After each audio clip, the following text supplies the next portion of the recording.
r/AskReddit. What is an obvious plot hole in TV series or movie that went massively unnoticed?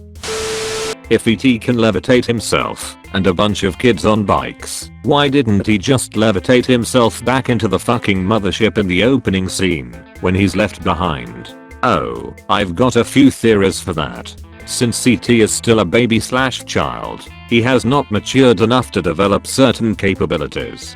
Like puberty in humans, some things are only possible when a certain physical maturity are reached. This happened during, and was possibly induced by, the circumstances. Again, E.T. is just a baby. Maybe he didn't know he and other ETs could levitate and discovered it accidentally while under stress. Babyness again. Maybe E.T. knew that adult ETs could levitate, but he didn't himself know how it was done. He figured it out during a stress-filled crisis. Maybe the ET species can't levitate in general, and baby ET is a mutant, or is the full emergence of polygenetic recessive traits that had not previously combined in such a way as to make it possible. I think you're making a mistake giving that asshole the benefit of the doubt. For all you know, E.T. was just a drunk and retarded frat boy alien who came to Earth with his frat to cause some shit. Evidence. Any advanced civilization would understand the need to steer clear of the less advanced ones. They disregarded this. E.T. also went straight for the booze in the fridge and made a pig of himself to the point of getting drunk. Again, typical frat boy behavior. Gets drunk, tells no one where he's going, later gets found passed out in a creek the next morning. Again, frat boy behavior.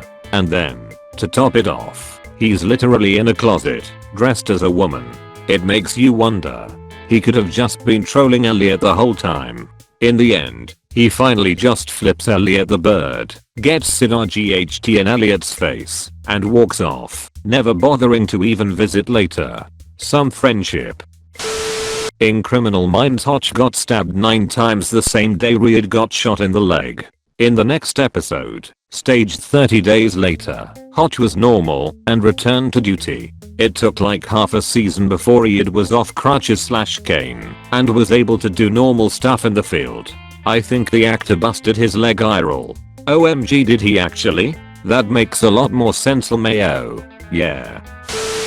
Boy in the stripped pajamas. No one saw 2 little boys digging a tunnel in an Nazi concentration camp. If it was that easy to break in, everyone should have been tunneling out. Also, the SS officer's kid refers to Hitler as the Fuhrer, at least in the book. This makes no sense if he's German, and thus understands the language as a native speaker. Also, this book and movie severely whitewash the Holocaust with their depiction of the German people's ignorance. I mean, are we to seriously believe that even the wife of an SS officer didn't know what was going on inside of concentration camps? Edit. For everyone getting worked up and defending the idea of a totally ignorant German population, ask yourselves this. What would you think if trains of people arrived in your city on a regular basis and were offloaded into a prison camp that no one ever left from? What would you think if ash rained down from the sky because of a crematorium that camp has for some reason? At the very least, you must concede that the people who lived near the camps had to have known, otherwise they were fucking dense. Fuhrer could have been a new word for him. I still remember learning new words that are used every day when I was little. Now it's just a kid's book written by a British guy, so he made it English, and the Fury is more understandable to us than him explaining some German word that means a similar thing. West Side Story. Tony runs into an entirely Hispanic neighborhood, yells Mariah, and only one girl answers, and nobody shouts shut the fuck up to the boy screaming at night when people are sleeping. Yes, because he didn't say the middle name. So they are all just waiting for him to finish saying everything. In Cars, when Lightning McQueen is in court and Doc dismisses the case, even pounds the gavel. Then Sally waltzes in there and basically begs Doc to hold McQueen accountable. He then changes his mind and sentences him to fix the road. How can a judge declare a case dismissed and then take it back and sentence him? Always bugged me when I would listen to that movie while driving. The kids watched it all the time. The Carsian legal system is much more kangaroo courty than ours, apparently. Entangled, Rapunzel has been locked in a tower for her whole life, yet can swim when her and Flynn are escaping the palace guards. This always bothered me way more than it should. She's also supposedly been raised on a steady diet of fear of outsiders, and yet is the goddamn friendliest person in the entire movie. When she walks into the snuggly duckling, she's basically scared for 2 seconds, and then she's totally fine with murderers and one-handed pirate dudes. Maybe it's reactive overcompensation. That can happen. When people who are raised one way decide to say screw that and go the other way. This isn't a plot hole. She faced her fear and sang a song with them. That's a bond that will never be broken. Yeah, like the time I was being mugged, but after doing an impromptu a cappella rendition of Welcome to the Jungle together with my mugger, we became fast friends and he only stabbed me twice, let me keep my trousers, and even sent me a card when I was recovering in the hospital. A sort of card. Tell anyone what my face looks like and I'll finish the job, was the inscription. He's such a joker. The clothes in Shrek. Fiona's dress always changes shape with her whenever she switches forms. But in Shrek 2, Shrek's clothes don't change, and he ends up having to rob a dude to get some new duds. Then, at the end of the movie, when they turn back into ogres, Fiona's white dress magically turns back into the green one, which fits her perfectly of course, and Shrek's human clothes turn back into his ogre clothes, which he abandoned earlier after the robbery. Just rewatched the movie with my son and that made me irrationally angry. Fiona's curse is a different kind of magic? I dunno. In the second movie they are both under the effects of the happily ever after potion. And that ignores the fact that his clothes are abandoned early on because they are too big and ugly, but they magically reappear at the end. In Once Upon a Time, the town is not enterable by normal people outside. How are they getting their supplies? Wasn't it just that they didn't remember the town when they leave or something? There was an episode where this normal guy finds his way into the town looking for his father who disappeared when the town showed up. Not sure though, I haven't watched that in years. I watched like 3 sessions, the bored of it. Doesn't bother me anymore after someone presented me with a possible theory, but as much as I enjoyed Zootopia, I couldn't help but wonder what the predators are eating if they no longer hunt for prey.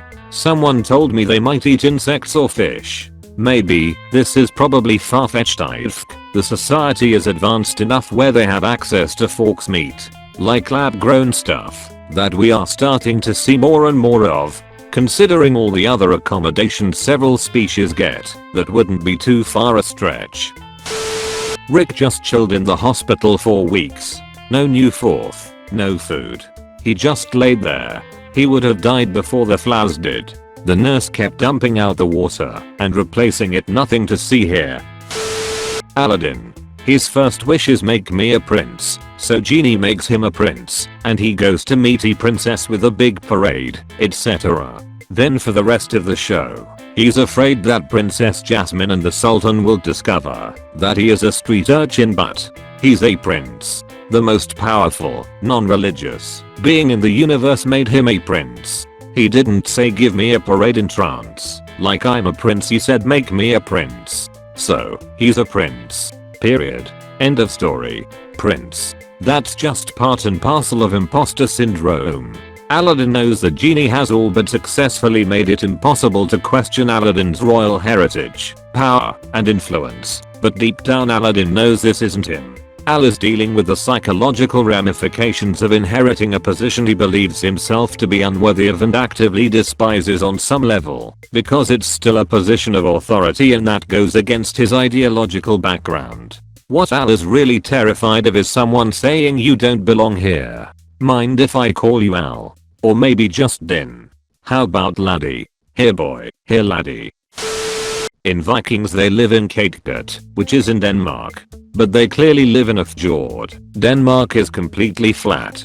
Additionally, the fjords are only found in Norway, and more specially along the western coast of Norway. And in one episode they go to Sweden, which is portrayed as a relatively easy walk, but that would entail wayward walk from western coast of Norway across the entire country over a massive mountain range to reach the border of Sweden. This doesn't answer your question. but I worked with a few Danes who moved to the US and they always referred to Denmark as the Nebraska of Europe. In Frozen, Anna falls into a stream that should been frozen solid by Elsa's ice magic. When she froze the fountain that didn't freeze every body of water in the kingdom, the water in that stream might not have been connected to the body of water that she froze around Arendelle. The Breaking Bad timeline is way too compressed. In the space of 1 year, Walt gets diagnosed with cancer, starts his meth dealing business with Krazy 8, then Taco, then Gus, then Mike, all of whom he kills, has a daughter born, has his wife start an affair, leave him, and return, and has his cancer go into remission. Hank kills 3 drug dealers. I know Mike finished one off, gets promoted twice, gets severely wounded, goes through a bout of depression, and makes a nearly full recovery. I guess this is technically possible, but no one seems to notice that a lot of stuff has been happening at once.